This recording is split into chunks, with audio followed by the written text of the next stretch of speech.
चलिए हम लोग आज की क्लास में करेंगे control and coordination in animals. ठीक है कि लास्ट हम लोग क्लास में कंट्रोल एंड कोऑर्डिनेशन प्लांट किए थे ना, कि प्लांट में कोऑर्डिनेशन और कंट्रोल किस हिसाब से होता है।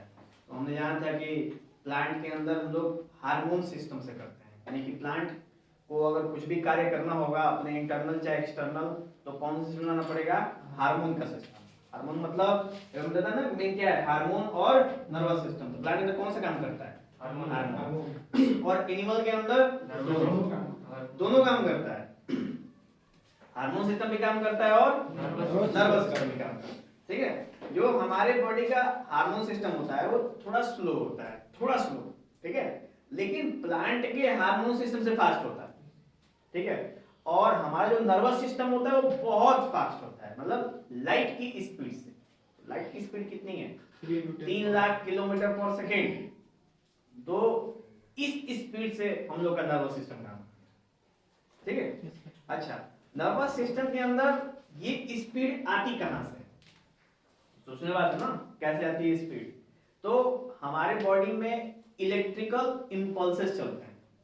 तो अगर आपको याद हो तो हम लोग चर्चा किए थे मैग्नेटिज्म इन ह्यूमन। ह्यूमंस के अंदर मैग्नेटिक प्रॉपर्टी कैसे आती है? तो जो हम खाना पीना खाते हैं उसमें पोटेशियम, मैग्नीशियम, कैल्शियम, फास्फोरस, ये सब के आयंस होते हैं। और जब भी आयंस फ्लो करते हैं तो क्या प्रोड्यूस करते हैं? इलेक्ट्रिसिटी। और वही है इलेक्ट्रिकल इंपल्सेस। समझ है ना? तो हार्मोन्स और नर्वस सिस्टम में के अंदर से हम लोग कंट्रोल कोऑर्डिनेशन जानेंगे। ये हमारे बॉडी के इंटरनल पार्ट है, इसके बारे में भी डिटेल डिस्कशन किया जाएगा। ठीक है, सबसे पहले हम बात करेंगे स्टिमुलस। स्टिमुलस क्या है? तो वो एक फिजिकल कैरेक्टर है। फिजिकल मतलब एक्सटर्नल कैरेक्टर है, एक्सटर्नल अफेक्शन है। जब किसी के ऊपर वो अप्लाई होता है तो रिटर्न में हम कुछ अपने तरफ से प्रतिक्रिया देते हैं। जैसे मान चलो कि अभी कल ग्रुप में प्रतिक्रिया चल रही थी, एक भाई है वो है, पता नहीं क्या लगे हुए हैं। ठीक है, ये उसको चैनल बना रही है, वो उसको कुछ समझ गया। लेकिन जैसे तुम लोग ग्रुप में ये काम करना अच्छा नहीं है कि नहीं? लाइफ में देख रहे हो कि सामने वाला दिमाग बेच के आया तो तुम काहे को बेच रहे हो? है कि नहीं? ठीक है, तो अगर दो लोगों के बीच में झगड़ा तभी खत्म हो सकता है जिसमें से दोनों में से कोई एक समझदार हो, तभी झगड़ा खत्म हो सकता है। ठीक है, थोड़ा समझदारी दिखानी चाहिए। चलिए कोई बात नहीं है। तो वहां पे देखिए, वहां पे ये स्टिमुलस और रिस्पॉन्ड का सीन था। वो स्टिमुलस कर रही थी, आप रिस्पॉन्ड कर रहे थे, फिर वो स्टिमुलस करी, आपने रिस्पॉन्ड करा। तो ये सिलसिला काफी देर तक चला। ठीक है, बहुत खुश था। कौन? कोई बात नहीं है, काफी देर से चला। और यही है स्टिमुलस रिस्पॉन्ड का प्रक्रिया। तो ये तो था व्हाट्सएप वाला सेंस। अभी बात करो फिजिकल तौर पे, तो मान के चलो कि अभी वो नहीं आया है, हाँ प्रियांशु, मान चलो कि प्रियांशु और आरिफ में झगड़ा हो। ठीक है, प्रियांशु ने पीटा आरिफ को, आरिफ को लगे गुस्सा, तुरंत पटक के पीट दिया उसको, है कि नहीं? तो ये है स्टिमुलस और रिस्पॉन्ड। समझ? देखो इस समय के एज में जो बच्चे होते हैं वो जल्दी बातों को सुनना पसंद नहीं करते। जैसे मान लो कोई बात कह दी, दिल पे लग गई, तुरंत जाओ आर पार बराबर। रियल एग्जांपल नहीं देना था। ठीक है, चलो, तो स्टिमुलस और रिस्पॉन्ड आपको समझ में आया? अब स्टिमुलस और रिस्पॉन्ड को प्रक्रिया के रूप में करने के लिए एनिमल्स के अंदर कुछ चीजें मौजूद होती हैं, कुछ ऑर्गन्स होते हैं, स्पेसिफाई होते हैं कि ये ऑर्गन्स इस काम के लिए, जिसको क्या बोलते हैं हम लोग? रिसेप्टर्स बोलते हैं। यानी स्टिमुलस को रिस्पॉन्ड कौन देते हैं? रिसेप्टर। या कैसे पता लगाते हैं कि स्टिमुलस हमारे ऊपर लग रहा है, इसके लिए भी कौन जिम्मेदार होता है? रिसेप्टर। जैसे धूप बढ़ी, गर्मी लगी, तो गर्मी का एहसास आपको कौन कर रहा है? स्किन एहसास कराया कि हमें गर्मी लग रही है। ठीक है, मान के चलो कि आप रास्ते में चल रहे हो और तभी वहां से मतलब कि कुछ कंकड़ पत्थर और धूल गर्दा आने लगा सामने से, तो उसका एहसास कौन कराएगा? आई भी कराएगा और स्किन भी कराएगा, दोनों का। ठीक है? हाँ तो ये नाक से सुनता है, नाक में नहीं करा जाता है। ठीक है, लेकिन वैसे मैं नहीं कह रहा कि केवल एक ऑर्गन इन्वॉल्व है, मैं कह रहा एक से अधिक ऑर्गन इन्वॉल्व हो सकते हैं, ठीक है? झगड़ा नहीं करना है। तो रिसेप्टर्स बेटा टोटल हमारे पास 5 यहाँ पे मेंशन है, और बचपन से पढ़ते हो 5 सेंस ऑर्गन्स जो हमें सेंस करवाते हैं, ठीक है? जिसमें पहला है फोटो रिसेप्टर्स, जिसको बोलते हैं जो फोटो यानी कि जो लाइट को ऑब्जर्व करे उसको बोलते हैं आईज। तो आईज क्या है? Photo receptor. फोनो रिसेप्टर्स माने जिससे हमको सुनने की शक्ति होती है, जैसे ईयर। और ऑल्फैक्टरी मतलब स्मेल आ गया, ठीक है? जिसमें हम सूंघ के पता कर सकते हैं कि अच्छा महक रहा है कि बुरा महक रहा है, ठीक है? और नेक्स्ट आता है गस्टेटरी टेस्ट, यानी कि हमारे टंग के ऊपर बहुत सारे टेस्ट लगे होते हैं, टेस्ट बर्ड लगे होते हैं, जब आप कुछ खाते हो तो उसका एहसास होता है। और उसके बाद आखिरी में थर्मो यानी हीट की एहसास कैसे करता हूँ? स्किन से। तो ये 5 रिसेप्टर्स, ठीक है, जिसके बिहाफ में हम क्या करते हैं? रिस्पॉन्ड करते हैं, ठीक है? तो जब भी गर्मी लगेगी तो आप छांव में जाने की कोशिश करोगे कि धूप कम लगे। ये छांव में जाने का सेंस क्या है? आप रिस्पॉन्ड कर रहे हो, ठीक है? और गर्मी लगी क्या है? तो मतलब हर एक चीज यहाँ पे स्टिमुलस है, ठीक है? यहाँ तक कि आप यहाँ पे हमारी बातों को सुन के ऐसे हल्का हल्का जो मुड़ी ला रहे हैं और मुंह ला रहे हैं, वो भी एक रिस्पॉन्ड है। और ये अभी मुआसी मार रहा है, ये भी एक रिस्पॉन्ड है, ठीक है? ये हुआ लाइट बेटा, किसी को डाउट नहीं ना इसमें? ये तो बिल्कुल प्लांट की तरह ही है, ठीक है? प्लांट में भी था और एनिमल्स में भी है। अब हम लोग बात करते हैं जो सबसे मेन सेंस है, क्या है? Nervous system. नर्वस सिस्टम क्या है? तो नर्वस सिस्टम एक ऐसा मैकेनिज्म है, एक ऐसा नेटवर्क है हमारी बॉडी में, जिससे कि बॉडी के हर एक इंफॉर्मेशन, हर एक नॉलेज की जानकारी ब्रेन तक पहुंचती है, कोई भी समझ सकता है, ठीक है? तो आखिर वो कौन है जो ब्रेन तक ये बातें पहुंचाता है? कोई होगा ना? तो नहीं, उसको बोलते हैं नर्वस सिस्टम।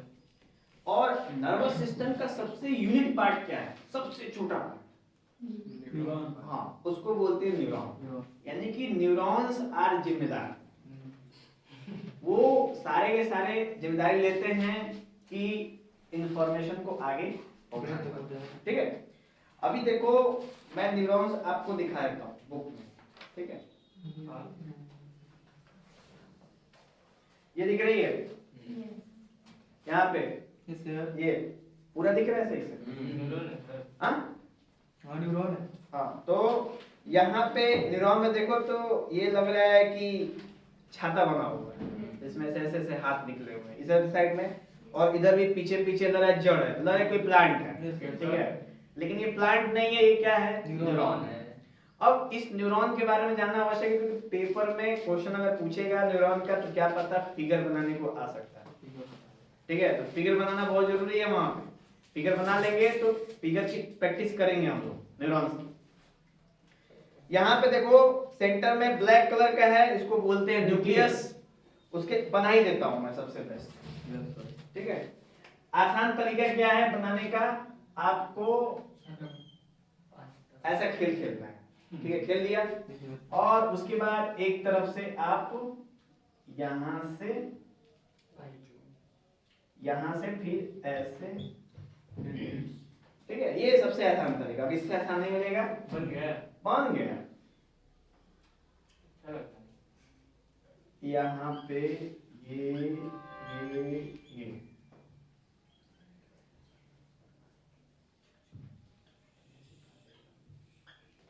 यहाँ पे दाना दाना दे दो, और यहाँ से इसके हेयर निकाल, काले काले बाल, ठीक है? और यहाँ पे बीच में थोड़ा सा इसको पाउडर लगा, लगा दिया, और यहाँ पे एक और टिक्का लगा, बना दिया। तो ये है पूरा न्यूरॉन, बहुत सिंपल, बना दोगे तो बोनस नंबर मिलता है, ठीक है। तो मैं बना लेंगे ना। तो अभी देखो न्यूरॉन में जो ये वाला पार्ट है ना, इसको बोलते हैं न्यूक्लियस। न्यूक्लियस का मतलब कि एक सेल है ये, न्यूरॉन इज द सेल। और देखो एक और बता दे तो, neuron is the longest cell of the body, सबसे लंबा सेल यही होता है, इससे लंबा कोई सेल नहीं होता। ये भी क्वेश्चन पूछा जा सकता है। स्मॉलेस्ट कौन सा होगा? स्मॉलेस्ट है माइकोप्लाज्मा, द स्मॉलेस्ट, ठीक है। और लार्जेस्ट सेल है ऑस्ट्रिच एग, मुझे यस सर। तो अभी देखो इस पूरे न्यूरॉन को 3 पार्ट में बांटते हैं, सेल बॉडी, डेंड्राइट और एक्सॉन, ठीक है। इसको क्या बोलते हैं? Cell body. इसको क्या बोलते हैं? डेंड्राइट, ठीक है। और इस वाले को क्या बोलते हैं? एक्सॉन। ये 3 नाम आपको मेंशन करने हैं। अगर कुछ भी नहीं आ रहा है ना, अगर आपने फिगर बना दिया और आपको कुछ भी याद नहीं है, बस ये 3 नाम मेंशन कर दो। अगर इससे ज्यादा नहीं आ रहा तो, बाकी इससे ज्यादा आ रहा है तो अच्छी बात है, लेकिन अगर नहीं आ रहा है तो एक कर दोगे, तुमको नंबर मिल जाएगा बिना करे पूरा का पूरा। हाँ, अभी क्या है, इसको क्या बोलते हैं बेटा? नर्व एंडिंग बोलते हैं। क्या बोलते हैं? नर्व एंडिंग हो गया। और ये डेंड्राइट है, ये क्या है अंदर? साइटोप्लाज्म। क्या है? और ये ब्लैक वाला क्या है? न्यूक्लियस। इसको क्या बोलते हैं? Myelin sheath. क्या बोलते हैं? एक तरह का प्रोटेक्टिव, जैसे तारों के ऊपर ऐसे पीवीसी होता है ना, देखो ये तार है, ये वाला कॉपर वाला, इसके ऊपर पीवीसी है ये, just like myelin sheath. Myelin sheath भी न्यूरॉन के ऊपर ऐसे पीवीसी की तरह काम करता है कि करंट इसमें से बाहर फ्लो ना करे, वो काम वहां, ठीक है। क्योंकि न्यूरॉन से क्या पास करता है? Information, electrical impulses. क्या पास करता है? बस, तो वो चीज बाहर फ्लो ना करे, इस वजह से ऐसा प्रोटेक्टिव लेयर लगाया जाता है। समझ में? अब देखो ये 2 न्यूरॉन, ऐसे कितने न्यूरॉन है बॉडी में? तो करोड़ों में न्यूरॉन होता है हमारे बॉडी में, ठीक है, करोड़ों वर्गों में। और हर एक न्यूरॉन एक दूसरे से क्या होता है? अटैच होता है। और जब जहां अटैच होता है ना, जहां अटैचमेंट होती है, वहां पे उस जगह को बोलते हैं हम लोग साइनेप्स। क्या बोलते हैं? साइनेल बोलते हैं।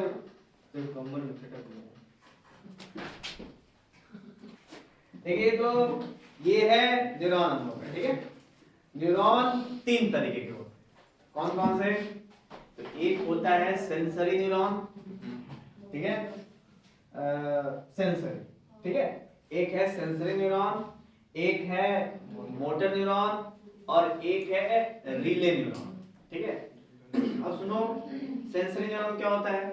तो सेंसरी न्यूरॉन्स जो होते हैं वो सेंट्रल नर्वस सिस्टम में होते हैं। तो जो न्यूरॉन सीएनएस में होते हैं, सीएनएस को कंट्रोल करते हैं, वो सेंसरी न्यूरॉन्स होते हैं। मोटर न्यूरॉन्स कहाँ होते हैं? तो वो जैसे कि जब हम किसी चीज के प्रति रिस्पॉन्ड करते हैं, जैसे मान लो कि कोई मारने वाला है तो हम रिटर्न में नहीं ऐसे बचने की कोशिश करते हैं, तो हमारा मसल्स ऑटोमेटिक आ गया यहाँ पे। तो ये ऐसा करने में जो मसल्स लग रहे हैं और ऐसा करवाने में जो न्यूरॉन्स लग रहे हैं, उनको बोलते हैं मोटर न्यूरॉन्स, ठीक है। और तीसरा है रिले, जो सेंसरी और मोटर दोनों क्या कर देता है?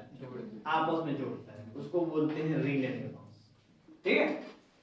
कुछ खा रहे हो? चिल्ला रहे हो? समझ आया? चलिए, नेक्स्ट है, जो अभी तो बताया ना कि जो न्यूरॉन के बीच में गैप, उसको क्या बोलते हैं? साइनेप्स बोलते हैं।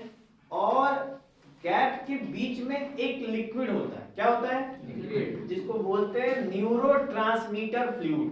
क्या बोलते हैं उसको? हाँ, ये सब एमसीक्यू में या फिर फिल इन द ब्लैंक्स में क्वेश्चन पूछा जा सकता है आपके, क्या कि 2 न्यूरॉन के बीच में कौन सा लिक्विड फिलअप होता है? तो क्या बताएंगे? Neurotransmitter fluid. हाँ, और क्या कहते हैं कि गैप का नाम क्या है? साइनेप्स। अब देखो इस गैप के हिसाब से जो बच्चे होते हैं वो 3 तरीके के होते हैं। जिनके न्यूरॉन के बीच में बहुत कम गैप होता है, बहुत कम गैप होता है, वो बच्चे बहुत खतरनाक होते हैं, इंटेलिजेंट। ठीक है। जिन बच्चों के में न्यूरॉन्स मीडियम होता है, ना ही ज्यादा ना ही कम, वो एवरेज बच्चे होते हैं। और वो न्यूरॉन्स जिनके बीच में गैप बहुत ज्यादा होता है वो भोदू बच्चे होते हैं।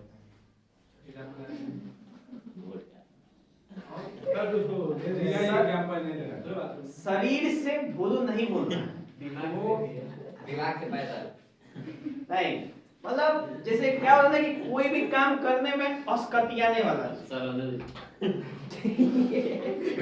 ठीक है, अस्कत करेंगे, वो सब निशानियां हैं कि आपके न्यूरॉन्स के बीच में गैप क्या है, बहुत ज्यादा है। इतना नहीं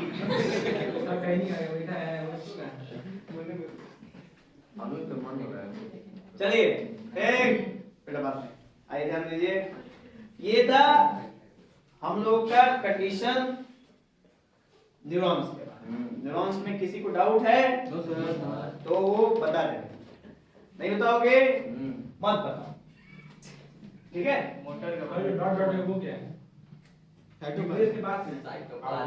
साइटोप्लाज्म है ना, पाउडर है। ये हम बता रहे थे आपको याद करने का तरीका, जब मौके पे आप बना सकते हो, क्योंकि ये डायरेक्ट तो आपको आ नहीं रहा, कम से कम कुछ तो आवे। बिंदिए का है, बस इसीलिए मैं कह रहा हूँ कि उन सब चीजों तुमको लगाव है, इसलिए मैंने उन सब चीजों को बताया था कि तुमको समझ में आ जाएगा। वही लोग बोल रहे थे। हाँ, छोटी छोटी बिंदियों तुमको लगाव है। जो 2 रुपए में 10 कंचना वाला वो बिंदा होता है, बिंदी नहीं होता है।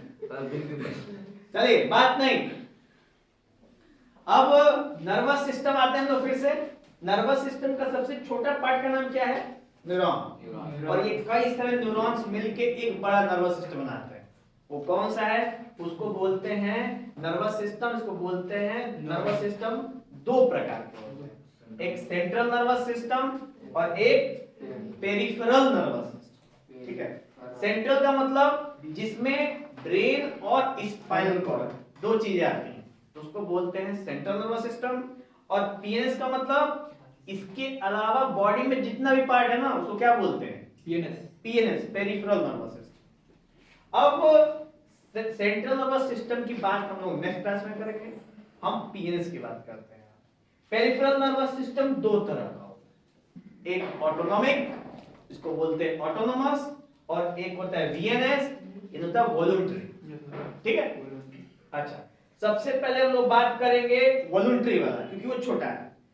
वॉलंटरी नर्वस सिस्टम वो नर्वस सिस्टम होता है जिसके अंदर हम सारी प्रतिक्रियाएं करते हैं, जैसे खेलना, खाना, घूमना, उठना, बैठना, और अभी पढ़ना, लिखना, ये सब जो केसेस हैं ये हम स्वयं की हेल्प से करते हैं। जैसे अभी हमको कहीं जाना है घूमने, तो जब मन करेगा, जब दिमाग कहेगा हम कहेंगे चलो चलना है, तो चलते हैं, यानी वो हम लोगों का कंट्रोल है कि नहीं। को बजे पढ़ना है, नहीं पढ़ना है, वो किसका कंट्रोल है, वो सब किस में आता है, वॉलंटरी, यानी जो कंट्रोल कर सकते हैं। ठीक है, और जो कंट्रोल नहीं कर सकते उसको क्या बोलते हैं हम लोग, ऑटोनोमस। ऑटो का मतलब क्या होता है, खुद से, ऑटोमेटिक, जिसके अंदर ना जो हार्ट का धड़कना, आर्यन दिल का धड़कना भी होता है उसी में। ठीक है, और ऑटोनोमस नर्वस सिस्टम में बेटा बात, ऑटोनोमस नर्वस सिस्टम में सबसे मेन कौन है, रिफ्लेक्स एक्शन। अब रिफ्लेक्स एक्शन क्या होता है, तो जब भी हम कोई हम एक्शन के प्रति रिएक्शन करते हैं उसको बोलते हैं रिफ्लेक्स। अभी उस हंस रहा था, एक्शन का रिएक्शन नहीं समझ, मान के चलो यहाँ पे इसका यूं बता दूंगा, घर में हो तुम और मम्मी छत पे, तभी नीचे दूध वाला है, ठीक, मम्मी कही छतरी पे से कि बेटा पतीला निकाल के ले लो दूध। तुम नीचे से बैठे थे, मोबाइल छोड़ के मजबूरी में जाना पड़ा दूध लेने के लिए। तो दूध लेके आए, जब लेके अंदर आए तो मम्मी कहेगी रख देना गैस पे स्लो करके। तो तुम वहां पे रख दिए और रख के तेज कर दिए। कहे जब हम हैं तो काहे टेंशन है, उधार लेंगे जब वो गिरेगा तो चालू तेज करके आप तब तक आ गया, बतिया नहीं रहे हो तुम हमसे, ठीक है, मतलब तुरंत लग गए और वो बुझा गए। उसके बाद चले गए पता नहीं कितनी, तब तक मम्मी करेगा अरे मौका तक कुछ दूर जरूर नहीं है। अब तो याद ओ रख रख रख बात बाकी है। उस कार्ड देखते हो तो क्या होता है ना कि अभी दूध एकदम फुफा गया होता है और ऐसे एकदम गिरने वाला होता है। तो जो आओ देखा ताव तुरंत उठाया गप देने ऊपर, और जब उठा लिया और जब जला तुरंत रख देने की, वो भी धीरे से, छोड़ नहीं सकते इस पूरे के अंदर ये पूरा का पूरा सिस्टम रिफ्लेक्स एक्शन काम करता है। कैसे? तो देखो हमारे शरीर में दो जगह से इंफॉर्मेशन आता है, एक ब्रेन से और एक स्पाइनल कॉर्ड से। स्पाइनल कॉर्ड को हम सेकेंडरी ब्रेन कहते हैं, ठीक है। कुछ ऐसे काम होते हैं जो बहुत झटपट करने होते हैं, बहुत झटपट, तो वो कौन कराता है हमारा? Spinal cord. अच्छा, जब दूध देखते हो ऐसे फुफाते हो, ठीक है, और जब तब दिमाग में आता है कौन बताता है?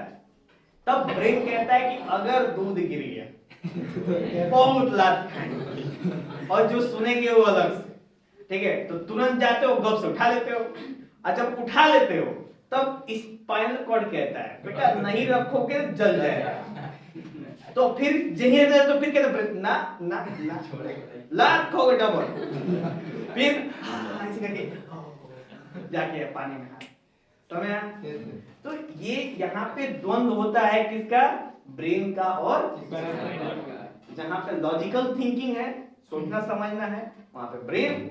जहाँ पे कोई भी काम चटपट करना है वो है स्पाइनल। जैसे प्रेस होता है ना, प्रेस करने वाला, हम उसको टच करके देखते हैं गर्म है कि नहीं है। तो जब हम उसको टच करते हैं ना तो गर्म होते तुरंत हटाते हैं, ये कौन करवाता है? स्पाइनल। अगर ब्रेन को मौका देगा तो हाथ ही निकलवा देगा वहां से, ठीक है, क्योंकि जब लगाओगे तो यहाँ से इंफॉर्मेशन जाएगा, ब्रेन कहेगा ठीक तो लग रहा है, तब तक यहाँ का स्किन जल गया, है ना। क्योंकि हमें थोड़ा सा लेट, जैसे कुछ चीज को टच करोगे थोड़ा लेट एहसास होता है कि कुछ हुआ है कि नहीं। तो जहाँ पे देखो एहसास हमेशा लेट होता है, ऐसा समझते हो, चाहे वो किसी चीज का हो। अरे एहसास किसी भी चीज का हो वो हमेशा लेट ही होता है, और तब तक जीवन नरक हो गया पर क्योंकि उसमें दिमाग के साथ दिल का भी हाथ जुड़ा होता है, नहीं है? किसी और का है? अच्छा ब्लॉक हो गया, नहीं शुरू कर दिया। खुशी नाम था, दुखी करके चली गई।